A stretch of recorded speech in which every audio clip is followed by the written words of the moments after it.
সিরাতুন নবী সাল্লাল্লাহু আলাইহি ওয়াসাল্লাম আলোচনা করবেন শেখ মতিউর রহমান মাদানী। আসসালামু আলাইকুম ওয়া রাহমাতুল্লাহি ওয়া বারাকাতুহু।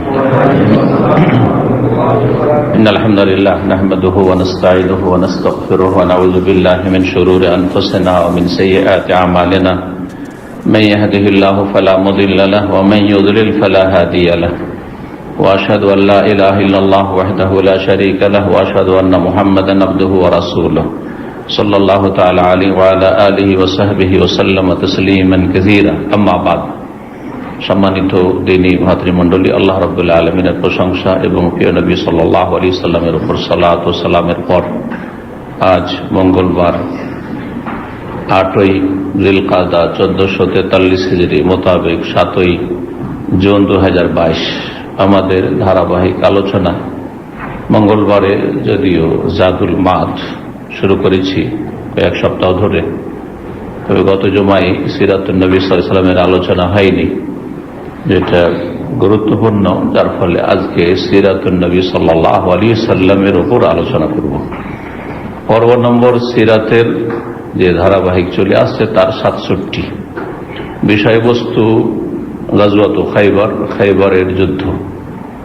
এই যুদ্ধের তৃতীয় পর্ব, অর্থাৎ খাইবারের যুদ্ধ সম্পর্কে গত সপ্তাহগুলিতে দুটো আলোচনা হয়েছে।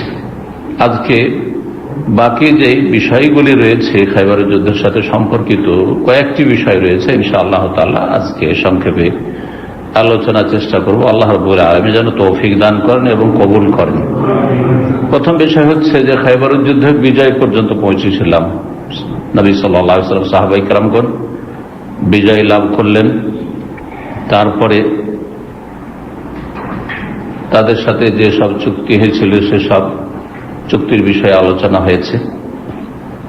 তাদের এখন যে বিষয়গুলি আমরা আলোচনাতে নিয়ে আসব, তার প্রথম যে বিষয়টি সেটি হচ্ছে নবী করিম সাল্লাল্লাহু আলাইহি ওয়াসাল্লামের সাথে সাফিয়া বিনতে হুয়াই বিন আখতাব রাদিয়াল্লাহু তাআলা আনহার বিবাহ। যে বন্দীগুলি নবী সাল্লাল্লাহু আলাইহি ওয়াসাল্লামের হস্তগত হয়েছিল তার মধ্যে ছিল সাফিয়া রাদিয়াল্লাহু তাআলা আনহা। তিনি বনু নজির যে গোত্র, ইহুদীদের যে 3টি গোত্র মদিনায় ছিল, আপনাদের জানা আছে সেই মদিনার আলোচনা থেকে। তার একটি গোত্র হচ্ছে বনু নজির, আর একটি হচ্ছে বনু কাইনুকা, আর আরেকটি বনু কুরাইজা। এই বনু নজিরের নেতা সর্দার সেই যুগে বংশীয় রাজত্ব ছিল। তো যেমন আজকাল এক এক দেশের রাজা হয়, ঠিক তেমনি তখন এক এক বংশের রাজা, সর্দার যাকে বলে সৈয়দ বলা হইত। তো বনু নজিরের সৈয়দ সর্দার ছিল সাফিয়া রাদিয়াল্লাহু তাআলা আনহার পিতা হুয়াই বিন আখতাব। তার মানে বড় সম্ভ্রান্ত পরিবারে ছিলেন সাফিয়া রাদিয়াল্লাহু তাআলা আনহা। তিনি বন্দী হলেন। তার স্বামীর নাম ছিল কেনানা বিন আবিল হুকাইক। গত আলোচনাতে আমরা আলোচনা করেছি যে কেনানা বিন আবিল হুকাইক যে চুক্তি হয়েছিল রাসূলুল্লাহ সাল্লাল্লাহু আলাইহি ওয়াসাল্লামের সাথে ইহুদীদের খাইবারের, সেই চুক্তিতে গাদ্দারি করেছিল, বিশ্বাসঘাতকতা করেছিল। কয়েকজন তার অন্যতম ছিল। সুতরাং এই তার গাদ্দারির কারণে তাকে হত্যা করা হয়েছিল, মৃত্যুদণ্ড দেওয়া হয়েছিল। বন্দী হয়ে আসলেন সাফিয়া রাদিয়াল্লাহু তাআলা আনহা। তারপরে যখন বন্দীগুলিকে একত্রিত করা হলো, দাহিয়া ইবনে খলিফা আল কালবি, বনু কালাব গোত্রের দাহিয়া ইবনে খলিফা রাদিয়াল্লাহু তাআলা আনহু, বিখ্যাত সাহাবী, তার নাম খুব মশহুর। এই দিক থেকে যে নবী সাল্লাল্লাহু আলাইহি ওয়াসাল্লামের কাছে যখন মানুষের রূপ ধরে জিবরাইল আলাইহিস সালাম আসতেন, তখন একজন বিশিষ্ট সাহাবীর রূপ ধারণ করে আসতেন। তিনি হচ্ছেন দাহিয়া আল কালবি রাদিয়াল্লাহু তাআলা। তিনি এসে বললেন যে ইয়া নবী আল্লাহ, হে আল্লাহর নবী সাল্লাল্লাহু আলাইহি ওয়াসাল্লাম, আতিনি জারিয়াতা মিনাস সাবি, যে বন্দীগুলি আছে বন্দী থেকে আমার একটি দাসী দেন, আমার দাসীর প্রয়োজন রয়েছে, দাসী দেন। নবী সাল্লাল্লাহু আলাইহি ওয়াসাল্লাম সোজাসুজি বলে দিলেন ইযহাব ফাখুয জারিয়া, যাও আর যে কোনো একটি বান্দি বা দাসী তুমি নিয়ে নাও, তোমাকে দেওয়া হইল। সে গিয়ে যিনি সবচেয়ে সুন্দরী ছিল এবং সম্ভ্রান্ত পরিবারের ছিল, ভালো লেগেছে, সাফিয়া রাদিয়াল্লাহু তাআলা আনহা কে নিয়ে টান দিয়েছে। তখন একজন সাহাবী অন্য, তিনি বিষয়টি জানতে পেরে রাসূলুল্লাহ সাল্লাল্লাহু আলাইহি ওয়াসাল্লামের কাছে ছুটে এসেছেন। এসে বলছেন, ইয়া নবী আল্লাহ, আল্লাহর নবী, আতাইতা দাহিয়াতা সাফিয়াতা বিনতে হুয়াই, হুয়াইর মেয়ে, হুয়াইর কন্যা সাফিয়া রাদিয়াল্লাহু তাআলা আনহাকে আপনি দিয়েছেন দাহিয়া কি? সাইয়্যিদাতু কুরাইজা, তিনি হচ্ছেন কুরাইজার সর্দার, যে হুয়াই বিন আখতাব তার মেয়ে এবং সর্দারের মেয়ে, তিনিও বড় সম্ভ্রান্ত, তিনিও সাইয়্যিদা। সাইয়্যিদা তো কুরাইজা বনু নাজির, আসলে বনু নাজির গোত্রের, কিন্তু যেহেতু ইহুদিরা, এরাও ইহুদি তারাও ইহুদি, এই জন্য বলা হয়েছে। এদের সম্ভ্রান্ত ঘরের একজন কন্যাকে আপনি দিয়েছেন একজন সাধারণ সাহাবীকে, লা তাসলুহু ইল্লা লাক, এরকম সম্ভ্রান্ত পরিবারের একটি কন্যা আপনার ছাড়া অন্য কারোর জন্য উপযোগী না। বিবাহ শাদীর ক্ষেত্রে কুফু, ফিকহের ভাষাতে একটা কুফু আছে, এর একটা বড় গুরুত্ব আছে। যদি আসল কফু মানে সমতা, কফু মানে হচ্ছে ওয়ালাম ইয়াকুল্লাহু কুফুয়ান আহাদ, আল্লাহর কোন কক্ষ সমতুল্য নেই, যে কফু, এখান থেকে কফু এটি পরিভাষা আছে। হানাফি ফিকহাতে এর খুবই গুরুত্ব আছে, অন্যদের কাছে এর অনেকটা গুরুত্ব আছে।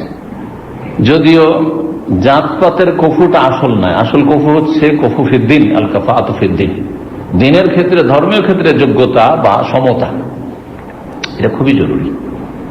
এর সাথে আর অন্যান্যগুলো অত্যন্ত জরুরি। আপনারা অনেকে বিয়ে শাদী করবেন, যারা করেননি, অনেকে করেছেন কিন্তু ছেলে মেয়েদের বিয়ে দিবেন না, ছেলেদের বিয়ে দেবেন, এই বিষয়গুলি খেয়াল রাখা ভালো। এগুলি অভিজ্ঞতার পরিপ্রেক্ষিতে ফুকাহায়ে কেরামগণ এই মাসলাগুলি বলেছেন। দিনের বিষয়টি শরীয়ত সম্মত, দিনের কফু, দিনের দিকে সমতা অবশ্যই জরুরি। একজন সহি আকীদার ছেলে মেয়ে একজন সহি আকীদার ছেলে মেয়েকে বিয়ে করবে, বোঝা গেছে না? এটা যে কফু ফিদ্দিন। একজন পরেশগারকে বিয়ে করবে বা বিয়ে বসবে, একজন পরেশগার মেয়ের বিয়ে দেবেন পরেশগার ছেলের সাথে, একজন আলেমার বিয়ে দেবেন আলেমার সাথে, হ্যাঁ, একজন শিক্ষিতার বিয়ে দেবেন মোটামুটি শিক্ষিতার সাথে। এই নয় যে একটা শিক্ষিতা BMA পাস আর একটা জাহিল 5 পাস মাধ্যমিক ফেল, ওর সাথে বিয়ে পড়িয়ে দিলেন। এতে মানসিক একটা অশান্তি সারা জীবনটাই থেকে যাবে হয়তো, ইল্লা মাশাআল্লাহ ব্যতিক্রম, সেটা আলাদা কথা। তো আসল হচ্ছে দিনের ক্ষেত্রে, এই না যে একটা বেনাজি ছেলেকে ভালো চাকরি বাকরি আছে, পয়সা আছে, জন্য একটা দিনদার মেয়ে দিয়ে দিলেন, হ্যাঁ, অথবা এর বিপরীতটা করলেন না, এরকমটা করা উচিত হলো। দিনের ক্ষেত্রে অত্যন্ত জরুরি, আর পার্থিব ক্ষেত্রেও বংশীয় মর্যাদার বিষয়টি অথবা অন্যান্য যে বিষয়গুলি রয়েছে, এগুলি শরীয়তে, এগুলি জরুরি নয় কিন্তু এগুলি উপকারী। এগুলি উপকারী কিসের জন্য? অ্যাডজাস্টমেন্টের জন্য, যেটাকে বলা হয়, যাতে করে মনের মিল, মতের মিল, আর তারপরে চলাফেরার মিল হয়। চিন্তা করেন, একজন এমন ভাষা বুঝে আর তার সাথে এমন একটাকে যদি ফেলে দেয় যে ওই ভাষাই বুঝে না, তাহলে চলবে? ভাষাগত মিলটা অত্যন্ত জরুরি, না হলে নিজের যে আবেগের কথাগুলি কি করে শেয়ার করবে, বুঝবে না তো। যেন অনেকেই যে অন্য ভাষাভাষী বিয়ে করেছেন, এগুলো খুব কমই টিকে, আবেগের বিবাহ শাদীগুলো খুব কমই টিকে, যে জন্য জি, যেগুলো প্রেম আর ওই নাজায়েজ কাজ করে যেসব বিয়ে শাদী হয়, কারণ বরকত নাই তাতে। আর মহিম যেটা কথা বলছিলাম, যে নবী সাল্লাল্লাহু আলাইহি ওয়াসাল্লামকে এসে বললেন যেন একটু সাহাবী, ইয়া রাসূলুল্লাহ, এটা তো আপনার ছাড়া কারোর জন্য চলবে না। কাল, তখন নবী সাল্লাল্লাহু আলাইহি ওয়াসাল্লাম বলে যে উদউহু বিহা, দাহিয়াকে তাহলে ডাকো, ওকে নিয়ে চলে যাচ্ছে, ওকে তো বলে দিয়েছি, তো নিয়ে ডাকো, যাও, নিয়ে আসলেন। নবী করিম সাল্লাল্লাহু আলাইহি ওয়াসাল্লাম দেখলেন যে বিষয়টা আসলে কেমন, তো দেখলেন যে আসলে কি এ দাহিয়ার জন্য উপযোগী হবে কিনা। তারপরে বললেন, খুব জারিয়াতি মিনাস সাবি গায়রাহা, তুমি এই যে দাসীগুলি রয়েছে, বন্দী রয়েছে, এখান থেকে অন্য আরেকটি দাসী তুমি নিয়ে নাও, আর এটাকে রেখে দাও, থাক। তারপর নবী করিম সাল্লাল্লাহু আলাইহি ওয়াসাল্লাম সাফিয়া রাদিয়াল্লাহু তাআলা আনহার সামনে ইসলামের দাওয়াত পেশ করলেন, তুমি ইসলাম কবুল করে নাও, ইহুদি ঘর থেকে।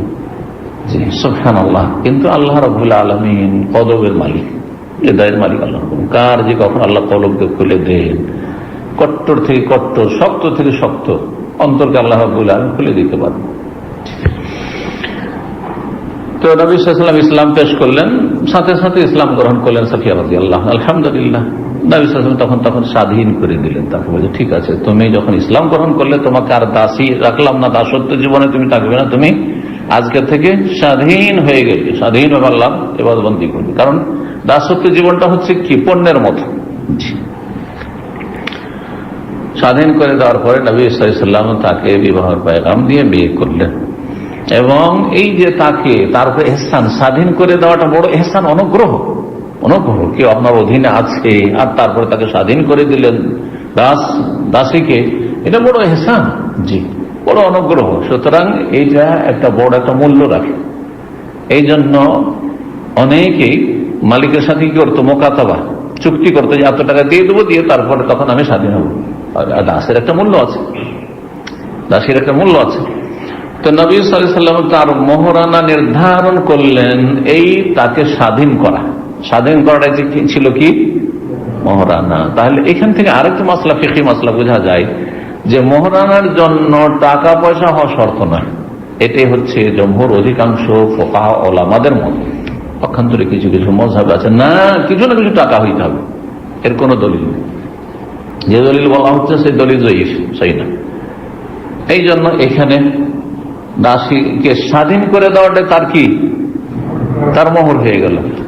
আর এক জায়গায় এক গরিব মানুষ বিয়ে করতে চায়, যুবক, কিন্তু কিছুই নেই তার কাছে, যাও ইলতামিস ওয়ালাউ খাতাম মিন হাদিদ, এটা লোহার আংটি খুঁজে, চাঁদির তো পেলে না, পেলে লোহার খুঁজে এসো, বাড়িতে খুঁজে লোহার আংটিও নেই, টাকা পয়সা তো নেই, লোহার আংটি পর্যন্ত নেই। তখন তাকে বললেন কিছুই নেই তোমার কাছে, বলছে ওয়াল্লাহি মা ইনদি ইল্লা ইজারি, সহিহ বুখারী মুসলিম আছে, আল্লাহর কসম করেছে আমার কাছে এই লুঙ্গিটা আছে, গায়েও কিছু নেই, খালি গায়ে একটা লুঙ্গি আছে, শুধু চাদর নেই। নবী সাল্লাল্লাহু আলাইহি ওয়াসাল্লাম হেসে দিলেন যে লুঙ্গি আছে, লুঙ্গিটা যদি দিয়ে দাও হ্যাঁ বউটাকে মোহরানা, তো তুমি কি করবে? তো তারপরে রাসূল বললেন যে হাল ইনদাকা শাইউম মিনাল কোরআন, কোরআন কিছু মুখস্থ আছে? যে নাম ইয়া রাসূলুল্লাহ সূরা তো কাযা ওয়া কাযা, অমুক অমুক অমুক সূরা মুখস্থ আছে, কয়েকটা সূরা গনিয়ে দিলেন। নবী করিম সাল্লাল্লাহু আলাইহি ওয়াসাল্লাম বললেন যে যাও তুমি, ফাকাদ যাওয়াজতুকা বিমা মাকা মিনাল কোরআন ফাআল্লিমহা, তোমার কাছে যে কোরআন আছে এই কোরআনের বিনিময়ে কি করলাম, তোমার সাথে বিয়ে পড়িয়ে দিলাম, এটি হচ্ছে তোমার মোহর, তুমি তাকে তালিম দিয়ে দাও। তাহলে তাও কি তালিম দেওয়াই হচ্ছে, শিখিয়ে দেওয়া হচ্ছে কি মোহর? এটা হতে পারে। একজন এসে কারো কাছে বললো যে আমাকে ইসলাম সম্পর্কে শিখে দিন, সে ইসলাম সম্পর্কে যাই শিখে, কোরআন শিখায়, 10টা হাদিস শিখায়, ফিকহি মাসলা মাসাইল শিখায়, আকীদা আরকান ঈমান ইসলাম শিখায়, শিখিয়ে দিল, এইটি মোহর হইতে পারে। এটাই এক কথা। আল মানফা, কোন উপকার করে দেওয়া মোহর হইতে পারে, কোন উপকার করে দেওয়া মোহর হইতে পারে। মূসা আলাইহিস সালামের মোহর কি ছিল? টাকা পয়সা ছিল? একটা টাকা ছিল না, কি ছিল? মজুরি করা, চাকর খাটা, 8 বছর ধরে চাকরি করার শর্ত। ফাইন আতমামতা আশরান ফামিন সূরা কাসাসে রয়েছে, আল্লাহ বলছে যে মেয়ের বাবা কি বলেছিল যে মুসা তুমি যদি 10 বছর পুরা করে দাও তো এটা তোমার মর্জি, কিন্তু 8 বছর করতে হবে। 8 বছর করে শুধু নয়, 10 বছর, ঠিক আছে ওটি করো। 10 বছর পুরা করার পরে যখন 10 বছর পুরা হলো তখন স্ত্রীকে বলে এখন তো মহারান আমি পুরা করে চাকরি করা হয়ে গেছে, এখন আমার বিবিকে নিয়ে আমার বাপ মায়ের দেশে যাবে। সুতরাং কোন মেয়ের বাপ যদি শর্ত লাগায়, ঠিক আছে তুমি গরিব মানুষ, তোমার সাথে বিয়ে দেবো, কিন্তু আমার বাড়িতে ঘর জামাই 5 বছর থাকতো, হ্যাঁ ছেলেরা ছোট আছে, অথবা আমার সংসারে কাজের প্রয়োজন আছে, হবে কি হবে না? বিয়ে হবে।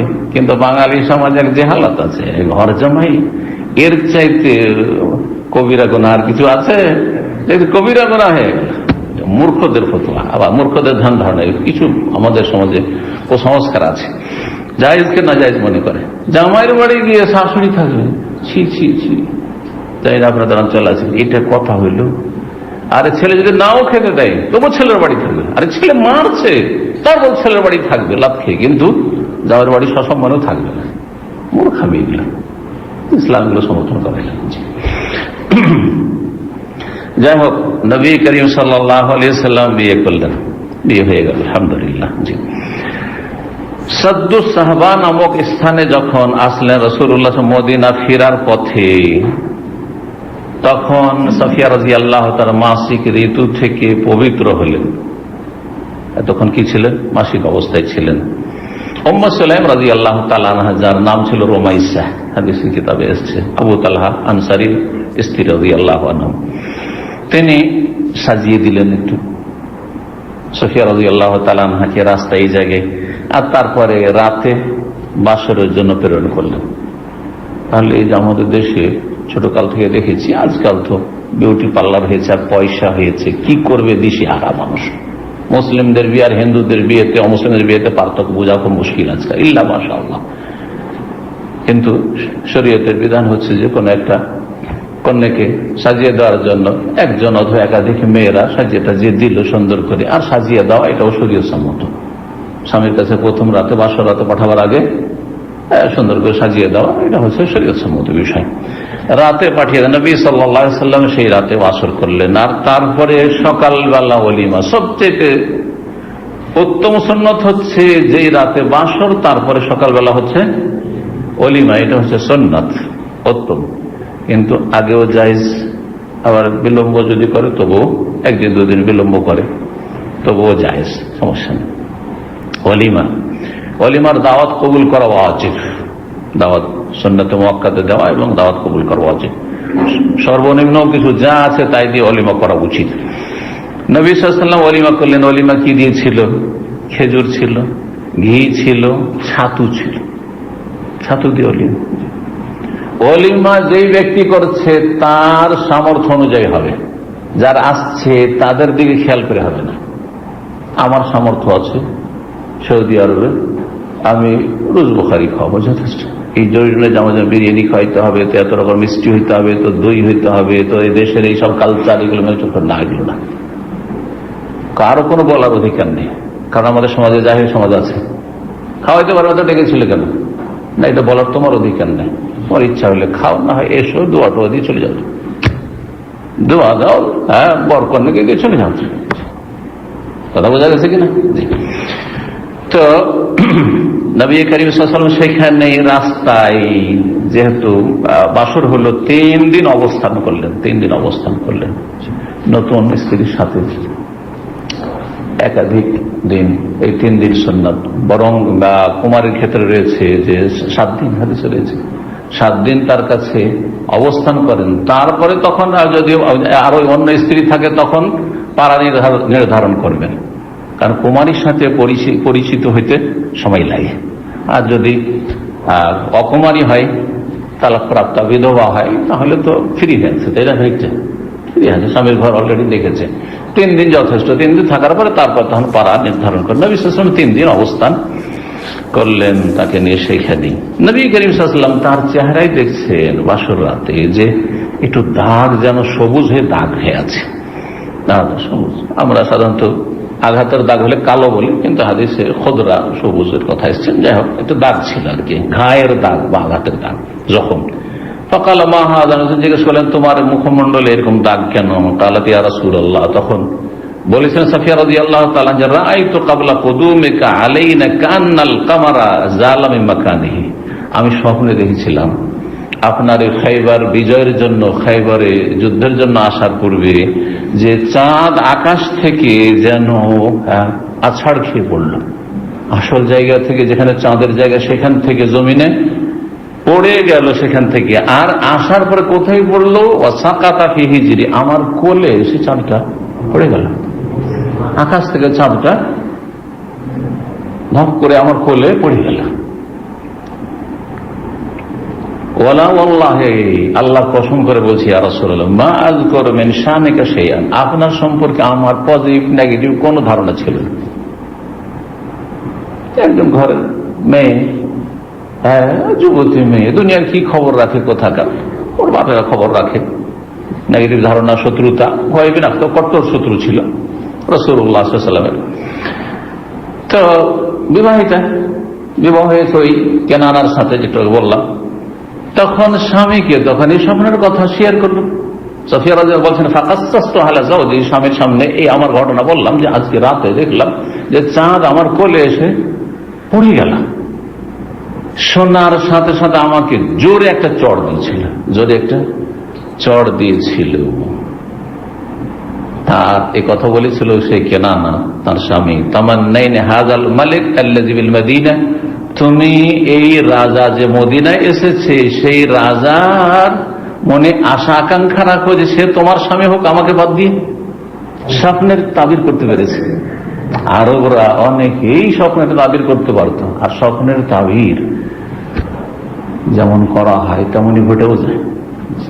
এই জন্য স্বপ্নের তাবির করতে নেই অনেক সময়, স্বপ্নের তাবিরে যেতে নেই অনেক সময়, বিশেষ করে অযোগ্যদের তো মোটেই যেতে নেই। কারণ অযোগ্যতা নিয়ে একটা ভুল তাবির করলেন, নেগেটিভ তাবির করলেন, যেটা কষ্টদায়ক বিপদ আপদের, আর সেটাই ঘটে গেল, হইতে পারে। স্বপ্ন আর ওই আলা জানা তায়ের, যেন পাখির ডানাতে ঝুলছে, যে কোনো সময় পড়ে যেতে পারে। বিশেষ তো মদিনায় যে শাসক এসছে, রাজা এসছে, তার মনে আশা আকাঙ্ক্ষা তার সংসারে যাবে তুমি, এই বলে মেরেছিল। ওই দাগটা আমার থেকে গেছে, ঘা শুকিয়ে গেছে, দাগ থেকে গেছে। আল্লাহু আকবার, সত্যি তাই ঘটল। তারপরে আর একটি বিষয়, সেটা হচ্ছে এই খয়বরের সফরে ইহুদি মহিলা রাসূলুল্লাহ সাল্লাল্লাহু আলাইহি সাল্লামকে বিষ মাখা রান বা গোশতের দাওয়াত দিয়েছিল, দাওয়াত কবুল করেছেন রাসূলুল্লাহ সাল্লাল্লাহু আলাইহি সাল্লাম, এবং বিষ খাওয়িয়ে মেরে তার প্রাণ নাশের চেষ্টা করেছিল এই খবিস মহিলা। রাসূলুল্লাহ সাল্লাল্লাহু আলাইহি ওয়াসাল্লাম যখন খায়বরের বিজয়ের পর যে শান্ত হলেন, যে আলহামদুলিল্লাহ স্বস্তি পেয়েছি, সেই সময় যায়েনব বিনতুল হারেসের মেয়ে যায়েনব নামক এক ইহুদি মহিলা, তার স্বামী ছিল সাল্লাম বিন মিশকাম ইহুদি। সে ভুনা রানে আরবরা তো গোটা রানকে রেখে পাক করে দেয়, তাই না? তো ছোট ছোট করে আমাদের মতো কাটে না। তো ভুনা রান মানে শুধু পায়া নয়, যেমন আমাদের বাঙালি পায়াতে কি খায়, শুধু ওই যেটুকু বেরিয়ে আসে ওখান থেকে। আর আসলে ওইরকম ছিল না, এটা আসলে গোস্ত ছিল, রানে গোস্ত লাগানো ছিল, সেটা ভুনা ছিল। দাওয়াত দিল, দাওয়াত কবুল করে রাসূলুল্লাহ সাল্লাল্লাহু আলাইহি ওয়াসাল্লাম। তারপরে ওইভাবে তৈরি করলো, আর জিজ্ঞেস করলো যে রাসূলুল্লাহ সাল্লাল্লাহু আলাইহি ওয়াসাল্লাম খাসির বা দম্বার কোনটা অংশ বেশি পছন্দ করেন। তার মানে সামনে পেশ করবো, মারা উদ্দেশ্য হচ্ছে, প্রাণ নাশ করার উদ্দেশ্য হচ্ছে মুহাম্মদ সাল্লাল্লাহু আলাইহি ওয়াসাল্লাম, অন্য কারো না। আসল উদ্দেশ্য, আসল টার্গেট হচ্ছে তিনি। সুতরাং যেটা বেশি পছন্দ নেই সেটাতে বেশি করে বিষ দিবে, যাতে করে বাঁচে না। জিজ্ঞাসা করলো আই ওয়াজবিন আহাব্বিলা রাসূলিল্লাহ সাল্লাল্লাহু আলাইহি ওয়াসাল্লাম। তখন সাহাবীরা বললেন, বা যারা কাছের লোক, হাজিরা নবী সাল্লাল্লাহু আলাইহি ওয়াসাল্লাম রানের গোশত খুব পছন্দ করেন। ঠিক, ফাকসারাত ফিহা সুম, তাতে বেশি করে আর বিষ দিয়েছে খবিস মহিলা। তারপর গোটা ছাগলটা যে ভুনা করেছে, গোটা ছাগলটাতে বিষ দিয়েছে। তারপরে নিয়ে এসে রাসূলুল্লাহ সাল্লাল্লাহু আলাইহি ওয়াসাল্লামের সামনে রেখে দিয়েছে। নবী সাল্লাল্লাহু আলাইহি ওয়াসাল্লাম তখন রানটাকে উঠিয়েছেন, যেটা পছন্দের রানটাকে উঠিয়ে খেতে শুরু করেছেন, আর মুখে দিয়ে চিবাতে শুরু করেছেন। চিবিয়েছে, একটা টুকরো চিবিয়েছেন, কিন্তু চিবাতে গিয়ে সেটা চিবাতে পারলেন না। ই আল্লাহর পক্ষ থেকে চিবিয়ে যে গিলবেন, তিনি গিলতে পারলেন না। চিবালেন কিন্তু গিলতে পারছেন না। যখন গিলতে পারছেন না, অনেক সময় কাঁচা থাকে, তা গিলতে পারি না আমরা, আল্লাহর পক্ষ থেকে এটা আবার মজেজাও হইতে পারে, আল্লাহ ভিতরে না যাক। তখন উগলে ফেলে দিলেন। নবী সাল্লাল্লাহু আলাইহি ওয়াসাল্লাম কি করলেন, সেটাকে উগলিয়ে ফেলে দিলেন। তারপরে ইন্না হাযাল আজমালা ইউখবিরুনি আন্নাহু মাসমুম, এই হাড্ডি আমাকে বলছে, এই কথা বলছে আমার সাথে। আল্লাহু আকবার, এটা মজেজা নয়? এই হাড্ডিটি আমার সাথে কথা বলছে, এই রানটি, যে তাতে বিষ মাখানো আছে, বিষ দেওয়া আছে। তারপরে মহিলাকে ডাকলেন, রাসূলুল্লাহ সাল্লাল্লাহু আলাইহি ওয়াসাল্লাম বললেন, তুমি কি করেছো? স্বীকার করলো সে মহিলা, বলছে হ্যাঁ বিষ দিয়েছি। ফাকাল নবী সাল্লাল্লাহু আলাইহি ওয়াসাল্লাম মা হামালাকা আলা যালিকা, এটা কেন করলে তুমি, উদ্দেশ্য কি তোমার? সেই মহিলা বলেছিল, ইন কানা মালিকান ইস্তারাহতু মিনহু, যদি সে রাজা হয়, নবী না হয়, তো ওকে মেরে দিয়ে আরাম পেয়ে গেলাম, যে সে আমাদের উপর বিজয় লাভ করছে, না ওকে মেরে দিয়ে আমরা রেহাই পেয়ে গেলাম। ওয়াইন কানা নবিয়ান, আর যদি নবী হয় তো ফাসা ইউখবার, তারপর তার কাছে ওহী আসছে, আল্লাহ ওহী করে দেবে, জানিয়ে দেবে, খাবে না। নবী সাল্লাল্লাহু আলাইহি ওয়াসাল্লাম এই কথা শোনার পরে ক্ষমা করে দিলেন। আল্লাহ, কত বড় অন্তর লাগে! চিন্তা করেন যে আপনারা আমার কারো প্রাণ নাশের চেষ্টা করেছে, তারপরও ক্ষমা করে দাও, কত বড় কলিজার প্রয়োজন আছে, চিন্তা করুন। রহমতুল্লিল আলামিন, তাও কাফেরকে, এই নয় যে মুসলিম আমার উম্মতেরই যাক পাপি পাপ কর, সবচেয়ে কট্টর কাফের এই ইহুদি জাতি, ইহুদিকে মাফ করে দিলেন। কিন্তু নবী সাল্লাল্লাহু আলাইহি ওয়াসাল্লামের সাথে যে সাহাবীরা ছিলেন তাদের কয়েকজন গোস্ত থেকে তার একজন ছিলেন বিশর ইবনুল বারা ইবনে মারুর, তিনি আগেই চিবিয়ে খেয়ে ফেলেছিলেন, পেটে চলে গেছিল, তার পেটে চলে গেছিল একটা অংশ। একটা লোকমা এত বেশি বিষ দিয়েছিল, এত বিষুক্ত করেছিল যে একটা লোকমা গিয়েছিল আর সেটা গিলে নিয়েছিলেন তিনি নবী সাল্লাল্লাহু আলাইহি ওয়াসাল্লাম। সাহাবী বিশর ইবনে বারা ইবনে মারুর তার নাম ছিল। তাতে তিনি ইন্তেকাল করলেন। যখন জানতে পারলেন নবী সাল্লাল্লাহু আলাইহি ওয়াসাল্লাম যে আমার এই সাহাবী ইন্তেকাল করল, তখন সেই মর্মে দুটো বর্ণনা রয়েছে যে নবী সাল্লাল্লাহু আলাইহি ওয়াসাল্লাম কি তাকে মাফ করলেন, প্রথম মাফ করেছিলেন, এটাই সহি। একটি রওয়ায়াতে রয়েছে ক্ষমা করে দিয়েছেন, কিন্তু ক্ষমাটা প্রথম করেছেন নবী সাল্লাল্লাহু আলাইহি ওয়াসাল্লাম। যাক, করেছে কিন্তু কেউ তো মারা যায়নি, মাফ করেছিলেন। কিন্তু যখন মারা গেল তখন কিসাস ফরজ, আর কিসাসটা মাফ করা নবীকে ইখতিয়ার, এটা আল্লাহর হক। এটা কার হক? কুতিবা আলাইকুমুল কিসাসু ফিল কতল, আল্লাহ করে বলেছেন, ফরজ করা হয়েছে। ফরজ বিধান, আল্লাহর বিধানের ক্ষেত্রে কোন রকমের ছাড় দেওয়ার ইখতিয়ার নেই। সুতরাং যখন বিশর রাদিয়াল্লাহু তাআলা ইন্তেকাল করে শাহাদাত বরণ করলেন, কাতালাহা কিসাসান, নবী সাল্লাল্লাহু আলাইহি ওয়াসাল্লাম কিসাসে তাকে হত্যা করার নির্দেশ দিলেন।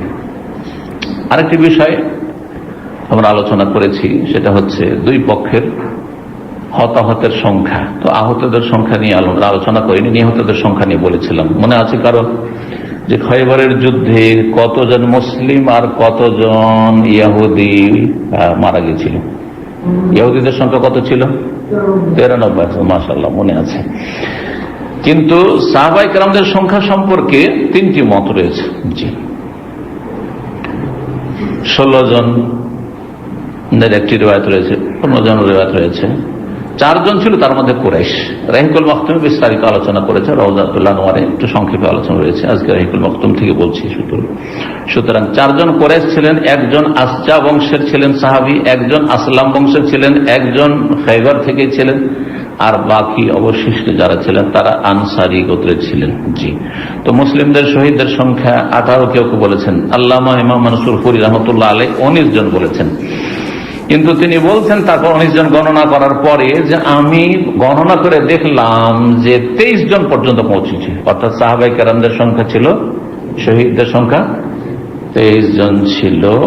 একজন ইমাম তাবারি তার নাম উল্লেখ করেছেন, যেটা আগের সংখ্যাগুলিতে আসেনি। আর একজন মারা গেছে এই যে বিষ মাখা গোস্ত খেয়ে, বাড়লো 2 জন আর বাড়লো। আর তারপরে আরো 1জনের কথা উল্লেখ করেছেন। তৃতীয় যে বিষয়টি আজকে আলোচনা করব তা হচ্ছে নবী সাল্লাল্লাহু আলাইহি ওয়াসাল্লাম যখন খায়বার বিজয় শেষ করলেন, তখন ফেদাক নামক স্থান খায়বারের কাছাকাছি রয়েছে, সেখানেও কাফেররা বসবাস করত, ইহুদিরা বসবাস করত। তো সেই এলাকায় নবী করিম সাল্লাল্লাহু আলাইহি ওয়াসাল্লাম অভিযান চালালেন। সেখানে মুহাইয়াসা বিন মাসউদ রাদিয়াল্লাহু তাআলা আনহুকে পাঠালেন। এখানেও ইহুদিরা বসবাস করত।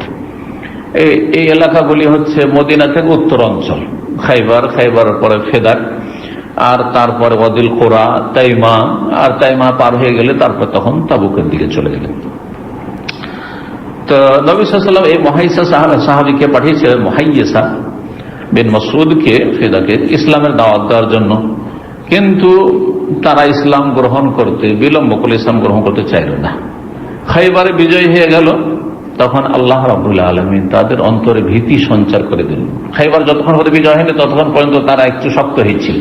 কিন্তু যখন দেখা গেল খাইবার আমাদের চাইতে অনেক শক্তিশালী ইহুদিরা, তারা যখন সেখানে সারেন্ডার করলো, পরাজিত হইল, তাদের অন্তরে ভীতি সঞ্চারিত হইল। তারা রাসূলুল্লাহ সাল্লাল্লাহু আলাইহি ওয়াসাল্লামের কাছে প্রস্তাব পাঠালো যে ফেদাক আমরা আপনার হাতে ন্যস্ত করে দিচ্ছি। এই ফেদাকের জমি জায়গা যা কিছু রয়েছে, বাগান রয়েছে, আর যা কিছু এখান থেকে উৎপন্ন হবে ফসল বা ফল, তার অর্ধেক আমরা নেব, যেহেতু আমরা চাষাবাদ করব, কৃষি কাজ করব, আর আপনাকে অর্ধেক দেব, যেইভাবে খাইবারের ইহুদিদের সাথে চুক্তি হয়েছিল। নবী সাল্লাল্লাহু আলাইহি ওয়াসাল্লাম সেটা গ্রহণ করলেন। এই ফেদাকের এলাকায় যেহেতু নবী সাল্লাল্লাহু আলাইহি ওয়াসাল্লামকে অস্ত্র নিয়ে সশস্ত্র যুদ্ধ করতে হয়নি, বা সাহাবায়ে কেরামদেরকে সশস্ত্র যুদ্ধ ছাড়া যদি কোনো ধন সম্পদ হাসিল হয়, ওটার বিশেষ একটি নাম আছে কোরআনের ভাষায়। কে বলতে পারে? মাদ্রাসা পড়া। আনফাল গনিমতকে বলা হয়, আবার ফাইকে বলা হয়। কিন্তু যেটা গনিমত যুদ্ধ করার পরে যেটা হাসিল হয় সেটা হচ্ছে গনিমত, বহু বচন গানাইম। ইয়াসআলুনাকা আনিল আনফাল, আনফালে দুটো, আনফাল মানে অতিরিক্ত যা আল্লাহ দিলেন, সেটা যুদ্ধ করে হইতে পারে, আবার বিনা যুদ্ধ হইতে পারে। কিন্তু ফাই সূরা হাশরে আল্লাহ রাব্বুল আলামিন ফাইয়ের কথাও, ওমা আফা আল্লাহু আলা রাসূলি মিন আহলিল কুরা। জি, নবী সাল্লাল্লাহু আলাইহি ওয়াসাল্লাম ফেদাকে বিজয়ের পরে অথবা ফেদাকের ইহুদিদের সাথে সন্ধির পরে সেখান থেকে যা কিছু আসতো ফসল বা ফল, সেটা নিজের জন্য, নিজের পরিবারের জন্য রেখে নিয়েছিলেন। গোটা 1 বছর খরচ নবী করিম সাল্লাল্লাহু আলাইহি ওয়াসাল্লাম উম্মাহাতুল মুমিনদেরকে দিয়ে দিতেন। তারপরে যে বিষয়টি আমরা আলোচনা করব সেটা হচ্ছে ওয়াদিল কোরা, ওয়াদিল কোরার যুদ্ধ। রাসূলুল্লাহ সাল্লাল্লাহু আলাইহি ওয়াসাল্লাম খাইবার থেকে অবসর হওয়ার পরে ওয়াদুল কোরা নামক স্থানে দিকে উদ্দেশ্য করলেন। সেখানে ইহুদিদের এক দল বসবাস করত, আর আরব মুশরিকরাও সেখানে বসবাস করত। যখন সে এলাকায় অবতরণ করে রাসূলুল্লাহ সাল্লাল্লাহু আলাইহি ওয়াসাল্লাম, তখন ইহুদিরা নবী সাল্লাল্লাহু আলাইহি ওয়াসাল্লাম সাহাবায়ে কেরামদের প্রস্তুতির আগেই তারা তীর বর্ষণ শুরু করলেন, যার ফলে রাসূলুল্লাহ সাল্লাল্লাহু আলাইহি ওয়াসাল্লামের এক দাস ছিল, যার নাম ছিল মিদআম, মিদআম তার নাম ছিল। সেই ব্যক্তি নিহত হইল।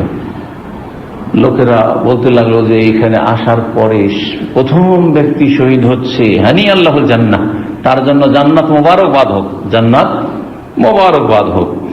নবী করিম সাল্লাল্লাহু আলাইহি ওয়াসাল্লাম এই কথা শোনার পরে সাহাবায়ে কেরামরা কি করছেন, সার্টিফিকেট দিচ্ছেন কাকে? নবী সাল্লাল্লাহু আলাইহি ওয়াসাল্লামের এই দাস মিদআমকে, কিসের? জান্নাতের। ওই ছাড়া নাই, অনুমানে যে প্রথম ব্যক্তি আল্লাহ রাস্তায় শহীদ হচ্ছেন এই জায়গায় আসার পরে জান্নাত, জান্নাত মোবারক তার জন্য। নবী সাল্লাল্লাহু আলাইহি ওয়াসাল্লাম তো গায়েব জানছেন, গায়েব জানছেন মানে যতটা আল্লাহ জানিয়ে দিচ্ছেন, না যে বেরেলবিদের মতো সব গায়েব জানছেন। নবী সাল্লাল্লাহু আলাইহি ওয়াসাল্লামকে জানিয়ে দেওয়া হয়েছে যে ঘটনা কি ঘটেছে।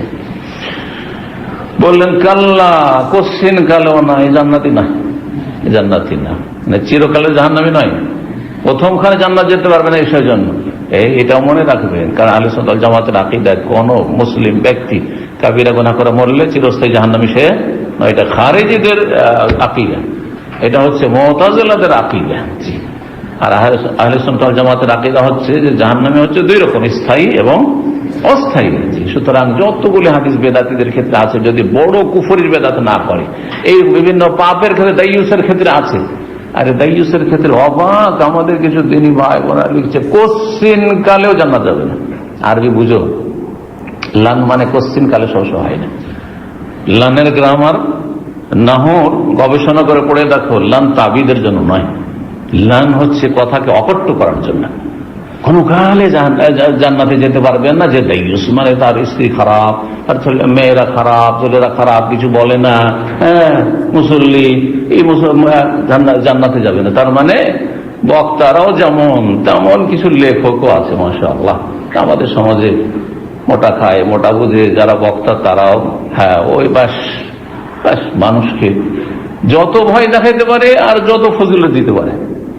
ভয় দেখানোর ক্ষেত্রে কম না, আযাব শাস্তির, আর নেকি দিতে হয় মানে কোন রকমের কৃপণতা করে না, 49 কোটি দিন এইটা করেন, এই কোটি কোটি কোটি কোটি, সব ভুল। আসলে কোন ক্ষেত্রে বাড়াবাড়ি নেই, সব ক্ষেত্রে মধ্যম পন্থা অবলম্বন করতে হবে। ইলমি কথাবার্তা বলতে হবে, যে জ্ঞান করবো কথা বলতে হবে, দলিলের ভিত্তিতে কথাবার্তা বলতে হবে।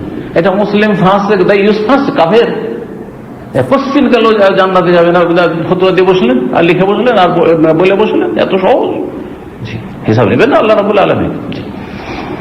তো অজান্তে মানুষ খারিজি আকীদা পোষণ করছে, অজান্তে মানুষ খারিজিদের ধর্ম প্রচার করছে, অজান্তে মানুষ মুতাজিলাদের ধর্মকর্ম প্রচার করছে। আসলে সে বক্তা হোক অথবা লেখক হোক, আর আজকাল এই সোশ্যাল মিডিয়া ফেসবুকে হোক, খুব দেখবেন আপনি। আমি কয়েকদিন আগেও দেখলাম সেজন্য কোশ্চিন কালো পড়ার পর আমি অবাক করলাম, জাহিল জাহিল, ওই লান মানে কোশ্চিন কাল একটাই পড়েছে, আর কিছু জানে না।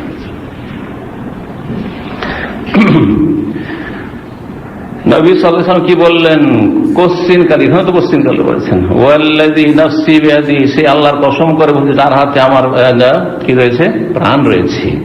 ইন্না শামলাতা, সেই চাদরটি, আল্লাতী আখাযা ইয়াওমা খায়বার মিনাল মাগানিম, গনিমত থেকে খয়বারের দিনে একটা চাদর চুরি করে রেখে দিল, যে ভাগ হবে, এত সুন্দর চাদর পাবো কি হবে না, কার ভাগে চলে যাবে, একটু লেখে রেখেই দিই।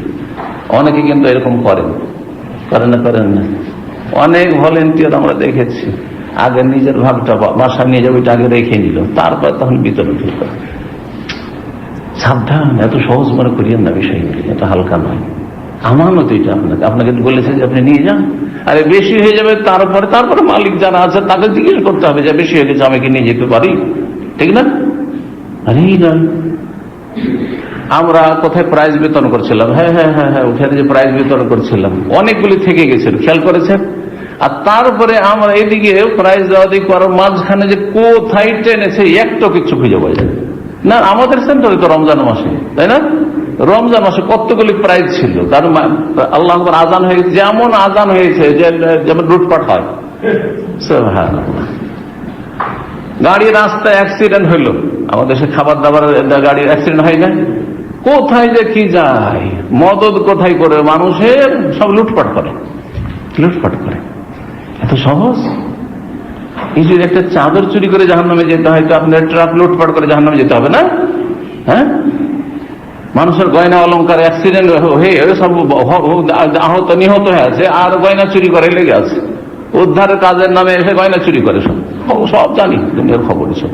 আমাদের দেশের যে অবস্থা, ইমানের অবস্থা কঠিন অবস্থা, করুণ অবস্থা। ইল্লা মাশাআল্লাহ অল্প কিছু ভালো মানুষ আছে, অধিকাংশই হচ্ছে ফাসিকুন, জালিমুন, কাফির, মুনাফিক। আল্লাহ হেফাজত করে। তো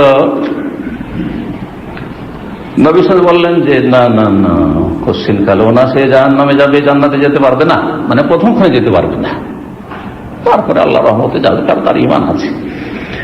সে ওই চাদরটি যে খাইবার থেকে চুরি করেছিল, সে গনিমতের বিতরণ আগে লাম তুসিবহাল মাকাসিম, এখনো বিতরণ হয়নি, আগে নিয়ে বসে আছে। লাতাশতাইলু আলাইহি নারান, আমি দেখতে পাচ্ছি যে দাও দাও করে সেই চাদরটি জাহান্নামে তাকে নিয়ে জ্বলছে। আল্লাহু আকবার। যখন এই কথা শোনা, অনেকে ছোটখাটো সামান্য জিনিস, এগুলো কি, হ্যাঁ সামান্য জিনিস আছে, এটা নিয়ে অসুবিধাটা কি, হ্যাঁ সবাই তো চলেই যাচ্ছে নিয়ে, তাই না, নিজের থেকে। লোকেরা শোনার পরে বিভিন্ন জিনিস কিন্তু নিয়ে রেখেছে। যারা নবী সাল্লাল্লাহু আলাইহি ওয়াসাল্লাম একজন আসুন নবী সাল্লাল্লাহু আলাইহি ওয়াসাল্লাম কাছে বেশে রাখেন একটা মাত্র স্যান্ডেল জুতার ফিতা নিয়ে, স্যান্ডেলের ফিতা দেখেছেন না, ওই স্যান্ডেলের ফিতা পড়ে চলে একটা, বুঝি এটা আর কে নিবে, আর এটা কি গনিমতে ভাগ করবে, এটা আমি রেখে দিই। আর একজন দুটো ফিতা নিয়েছে, দুই জুতা, দুই স্যান্ডেলের। নবী সাল্লাল্লাহু আলাইহি ওয়াসাল্লাম বলে শিরাকুম মিন্নার আও শিরাকান মিন্নার, যে একটা নিয়েছে ওটাও জাহান্নামে নিয়ে যাবে, দুটো নিয়েছে ওটাও জাহান্নামে নিয়ে যাবে, কারণ এগুলো ভাগ বন্টন হয়নি। সামনে নিয়ে এসে পেশ করে দিতে হবে, এটা হচ্ছে আমার, কম হোক আর বেশি হোক, কম হোক আর বেশি হোক। অনেক কোম্পানিতে কাজ করে, মনে করেন যে আমার হক, বাসাতে গিয়ে কফি খাবো, চা খাবো, সব নিয়ে চলে আসে কোম্পানি থেকে, টিউবওয়েল হয়তো আছে অথবা ওখান থেকে নিতে পারে, হ্যাঁ লাইন ঘাট করে নিয়েছি টিউবওয়েলের সাথে নিয়ে যায়। এত সহজ মনে করছে আপনার বাসা খাওয়ার জন্য, এটা অফিসে খাওয়ার জন্য। জি, রাসূলুল্লাহ সাল্লাল্লাহু আলাইহি ওয়াসাল্লাম এই ওয়াদিল কোরআয় এখনো শেষ হয়নি আলোচনা। এই ওয়াদিল কোরআন সাহাবায়ে কেরামদেরকে প্রস্তুত করলেন যুদ্ধের জন্য, সারিবদ্ধ করলেন এবং পতাকা হাতে তুলে দিলেন সাদ বিন ওবাদার, যে বড় পতাকা লেওয়া। এর একটি ছোট পতাকা দিলেন হুবাব বিন মুনজিরকে, আর একটি ছোট পতাকা দিলেন সাহাল বিন হুনাইফকে, আর একটি ছোট পতাকা দিলেন আব্বাদ ইবনে বিশর। তার বোঝা গেল একটি যুদ্ধে একাধিক পতাকা দেওয়া যেতে পারে। জি হ্যাঁ, বড় পতাকা থাকে আর ছোট পতাকা থাকে। তারপরে তাদেরকে ইসলামের দাওয়াত, যেখানে গিয়েছেন জিহাদের জন্য নবী সাল্লাল্লাহু আলাইহি ওয়াসাল্লাম ইসলামের দাওয়াত দিয়েছেন, কিন্তু তারা অস্বীকার করলো। তাদের একজন বেরোলো আসো যুদ্ধ করার জন্য, জুবাইর বিন আওয়াম রাদিয়াল্লাহু তাআলা আনহু মুবাশশির অন্যতম, তিনি বেরোলেন এবং তাকে হত্যা করলেন। আর একজন বেরিয়ে আসলো, তাকে হত্যা করলেন। তৃতীয় জন বেরিয়ে আসলো, তার জন্য আলী বিন আবি তালিব রাদিয়াল্লাহু তাআলা বেরোলেন, তাকে হত্যা করলেন। এই পরপর তাদের 11 জন এই ওয়াদিল কোরআর যুদ্ধে 11 জন ইহুদি নিহত হইল। যখনই একজন করে হত্যা হইতো, নবী সাল্লাল্লাহু আলাইহি ওয়াসাল্লাম তাদেরকে, যারা আরো বাকি আছে তাদেরকে ইসলামের দাওয়াত দিতেন। আবার বলছি, আসলিম তাসলাম, ইসলাম কবুল করো, সেই সালামত থাকবে। জি, এই দিন এমন ছিল যে এই দিন সালাতের সময় চলে আসছে, নবী সাল্লাল্লাহু আলাইহি ওয়াসাল্লাম সাহাবায়ে কেরামদেরকে নিয়ে সালাত আদায় করছেন, আবার ফিরে যাচ্ছেন, আবার ইসলামের দাওয়াত দিচ্ছেন, আল্লাহর দিকে দাওয়াত দিচ্ছেন, রাসূলুল্লাহ সাল্লাল্লাহু আলাইহি ওয়াসাল্লামের আদর্শের দিকে দাওয়াত দিচ্ছেন। সন্ধ্যা পর্যন্ত সারাদিন লড়াই চলল, বিজয় লাভ হইল না। যুদ্ধ তখনকার মতো স্থগিত হলো। পরের দিন সকাল নবী করিম সাল্লাল্লাহু আলাইহি ওয়াসাল্লাম যুদ্ধের জন্য গেলেন, আর সূর্য এক বর্ষা ওঠার আগে, একেবারে সকাল সকাল, ঈদের সালাতের সময়, এক বর্ষার সমান উঠতেই তারা স্যারেন্ডার করলো, আত্মসমর্পণ করলো। নবী করিম সাল্লাল্লাহু আলাইহি সাল্লাম সেখানে তাদের ধন সম্পদ গনিমতে পেলেন, অনেক মাল সামান থেকে সেখান থেকে হাসিল করলেন। রাসূলুল্লাহ ওয়াদিল কোরা নামক স্থানে 4 দিন অবস্থান করলেন, আর সেখানে সাহাবায়ে কেরামদের মাঝে গনিমতের যে ধন সম্পদ ছিল সেগুলি ভাগ বন্টন করে দিলেন। আর সেখানকার জমি জায়গা এবং খেজুর বাগান সেগুলি ইহুদিদের হাতে রেখে দিলেন, এবং তাদের সাথে সেই চুক্তি হলো আদি করার চুক্তি। আমরা আদি করা বলি, আদি করার চুক্তি, অর্থাৎ তারা কৃষি কাজ করবে আর সেখান থেকে অর্ধেক তারা নেবে আর অর্ধেক দেবে রাসূলুল্লাহ সাল্লাল্লাহু আলাইহি ওয়াসাল্লাম এবং সাহাবায়ে কেরামদেরকে মদিনায় পৌঁছে দেবে। তারপরে তাইমা, তাইমা কেউ গেছেন ওইদিকে?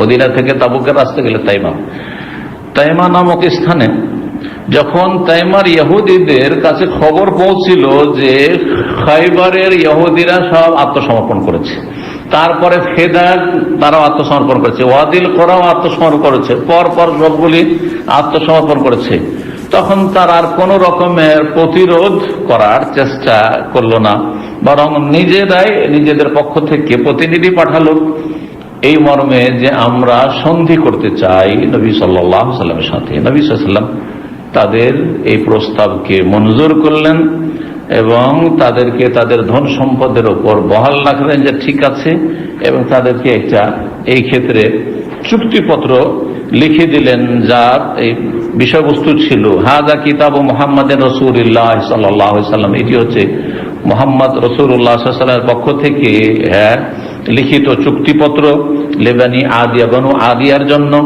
ইন্না লাহুম জিম্মা, তাদের জিম্মা, তাদের নিরাপত্তার দায়িত্ব আমাদের রয়েছে, তবে ওয়ালাইহিমুল জিজিয়া, তাদেরকে জিজিয়া দিতে হবে। ওয়ালা আদা, কোন রকমের যেন শত্রুতা পোষণ না করে, ওয়ালা জালা, যদি শত্রুতা পোষণ না করে আর কোন গাদ্দারির বিশ্বাসঘাতকতা না করে তাদেরকে সেখান থেকে নির্বাসিত করা হবে না, বিতাড়িত করা হবে না, এই লিখে দিলেন। তারপরে মদিনার দিকে প্রত্যাবর্তন করে রাসূলুল্লাহ সাল্লাল্লাহু আলাইহি ওয়াসাল্লাম। শেষ বিষয় যেটি আলোচনা করব সেটা হচ্ছে রাসূলুল্লাহ সাল্লাল্লাহু আলাইহি ওয়াসাল্লাম মদিনায় এখন সেখান থেকে ফিরে আসছেন। খাইবার হয়ে গেল, ফেদাক, তারপরে আপনার ওয়াদিল কোরা আর তাইমা, তারপর রাসূলুল্লাহ সাল্লাল্লাহু আলাইহি ওয়াসাল্লাম ফিরে আসছেন। রাসূলুল্লাহ সাল্লাল্লাহু আলাইহি ওয়াসাল্লাম যখন মদিনা ফিরে আসছিলেন তখন রাস্তায় যখন উঁচা জায়গাগুলিতে উপত্যকা আসছিলেন, উপত্যকায় নিচে আসছেন, নিচে আর উঁচা, ওয়াদি হচ্ছে নিচু জায়গা, এই জায়গাগুলিতে আসলে সাহাবায়ে কেরামগণ উচ্চ স্বরে তাকবীর জিকির করছিলেন, আল্লাহু আকবার, আল্লাহু আকবার, আল্লাহু আকবার করছিলেন। আল্লাহু আকবার, আল্লাহু আকবার, লা ইলাহা ইল্লাল্লাহ। রাসূলুল্লাহ সাল্লাল্লাহু আলাইহি ওয়াসাল্লাম এই চিৎকার করে উচ্চ স্বরে জিকির পছন্দ করলেন না, স্বীকৃতি দিলেন না। বলে ইরবাউ আলা আনফুসিকুম, আরে তোমরা শান্ত হও, আরে এত চিৎকার করে কেন তোমরা জিকির আজকার করছো? ইন্নাকুম লা তাদুনা আসাম্মা ওয়ালা গায়বা, তোমরা কোন বধির বৈরাকে ডাকছো না। আল্লাহ বধির শোনে না? ওয়ালা গায়বান, আল্লাহ অনুপস্থিত না, আল্লাহ উপস্থিত। আল্লাহ সবকিছু শুনছেন। করিব, করিব মানে এই না যে আল্লাহ সত্তাগত দিক থেকে করিব, আল্লাহ সবকিছু শুনছেন, রক্ষণাবেক্ষণ করছেন, দেখছেন, পরিবেশন করেছেন, ইত্যাদি যে বিভিন্ন দিকগুলি রয়েছে আকীদার কিতাবে বিস্তারিত আলোচনা করেছি। ইন্নাকুম তাদউনা সামিয়ান কারিবা, তোমরা ডাকছো বা জিকির আজকার করছো কার? যিনি সর্বশ্রোতা, সবকিছু শুনছেন, কারিবান, যিনি নিকটে। ফিরে আসছিলেন রাসূলুল্লাহ সাল্লাল্লাহু আলাইহি ওয়াসাল্লাম রাতে, সারা রাত প্রায় চলতে আছেন। রাতের শেষ অংশে ক্লান্তি চলে এসছে সাহাবায়ে কেরামদের। রাসূলুল্লাহ সাল্লাল্লাহু আলাইহি ওয়াসাল্লামের রাস্তায় এক জায়গায় অবস্থান করার নিয়ত করলেন যে এখানে আমরা কিছুক্ষণ অবস্থান করি আর তারপরে সকালবেলা আমরা আবার রওনা দেব। বেলাল রাদিয়াল্লাহু তাআলা আনহু বলেন যে এই ঘটনা সহিহ বুখারী বিভিন্ন হাদিসে এসেছে, এই ঘটনা এই সফরই ঘটেছিল। বলেন ইকলালানাল লাইল, অল্প 1-2 ঘন্টা আছে, আমরা ক্লান্তি আছি, সব সাহাবায়ে কেরাম শুয়ে যাচ্ছে, আমিও শুয়ে যাচ্ছি, ঘুমিয়ে যাচ্ছি, তুমি আজকে রাত্রে পাহারা দাও, তুমি আজকে রাত্রে পাহারা দাও। কিন্তু বেলাল রাদিয়াল্লাহু তাআলা আনহু একটু উটের পিঠে হিলাম দিয়ে বসে থাকতে থাকতে বসে ঘুম চলে এসেছে। বসে থাকা অবস্থায় সারা রাতের জাগরণ, ঘুম চলে এসেছে তাকে, তার চোখ বন্ধ হয়ে গেছে, কেউ জাগতে পারেনি। এমনকি সূর্যের তাপ যখন লেগেছে, সূর্যের তাপ যখন গায়ে লেগেছে, সূর্য যখন চোখে মুখে লেগেছে, তখন বুঝতে পেরেছে আরে দিন হয়ে গেছে। এটা হয়, খুব বেশি ক্লান্তি থাকলে রাত জাগরণ হলে এরকমটা হয়। জি, আজকাল যারা ড্রাইভ করছেন, গাড়ি চালাচ্ছেন, যারা লম্বা রুটে, তাদের অবস্থা ঠিক এরকম, কখন যে চোখ বন্ধ হয়ে যায় চোখকে ধরে রাখতে পারবেন না। এই জন্য যখনই ঘুম চাপবে, জ্ঞানীর পরিচয় এটা নয় যে আপনি তারপরও গায়ের জোরে গাড়ি চালাবার চেষ্টা করবেন, তখন সাথে সাথে কোথাও রেস্ট করেন, না হলে আপনি নিজেকে, নিজের সাথী সঙ্গীদেরকে বিপদে ফেলবেন, বালা মুসিবতে ফেলবেন। জি, যার পরিণামটা খুব খারাপ হবে। জি, বহু ঘটনা আমাদের দিনী ভাইদের ঘটেছে গায়ের জোর দেখাবার জন্য। আল্লাহ হেফাজত করে। প্রথম ব্যক্তি যিনি জাগ্রত হয় তিনি হচ্ছে রাসূলুল্লাহ সাল্লাল্লাহু আলাইহি ওয়াসাল্লাম। রাসূলুল্লাহ প্রথম জানছেন, আরে কি হলো? তারপরে বললেন যে না, এই জায়গায় শয়তান উপস্থিত হয়ে গেছে, আমাদের সূর্য উঠে গেল, সালাত কাজা হয়ে গেল, চলে এখান থেকে একটু এগিয়ে গেলেন। তারপরে জনগণকে নিয়ে বা জামাত করে ফজরের সালাত পড়লেন। এখান থেকে কি বোঝা গেল যে কাজা হইল, জামাত করে সালাত আদায় করবেন। জি, তো কেউ কেউ বলেছে এই ঘটনাটি অন্য সফরে ঘটেছিল, কিন্তু এটাই বেশি শক্তিশালী মত যে এখানে এই ঘটনাটি ঘটেছিল। আর এটা ছিল 7ম হিজরির সফর মাসের শেষ দিকে অথবা রবিউল আউয়াল মাসের প্রথম দিকে। এখানেই আজকের আলোচনা শেষ করছি। আল্লাহ রাব্বুল আলামিন যেন আমাদের নেক আমল কবুল করেন, ইলম আমলে দাওয়াতে আল্লাহ যেন বরকত দান করেন, দিন দুনিয়া সার্বিক জীবনে আল্লাহ বরকত দান করেন। যেসব ভাইদের কাজকর্ম নিয়ে এসে আছেন আল্লাহ তাদের রুজিতে বরকত দান করেন, কাজের ব্যবস্থা করে দেন। আল্লাহ রাব্বুল ধৈর্য ধারণে তৌফিক দান করেন, হালাল রুজি দান করেন, হারাম থেকে বেঁচে থাকার তৌফিক দান করেন। সাল্লাল্লাহু আলাইহি ওয়া সাল্লাম আলা নবিয়িনা মুহাম্মদ ওয়া আলা আলিহি ওয়া সাহবিহি আজমাইন।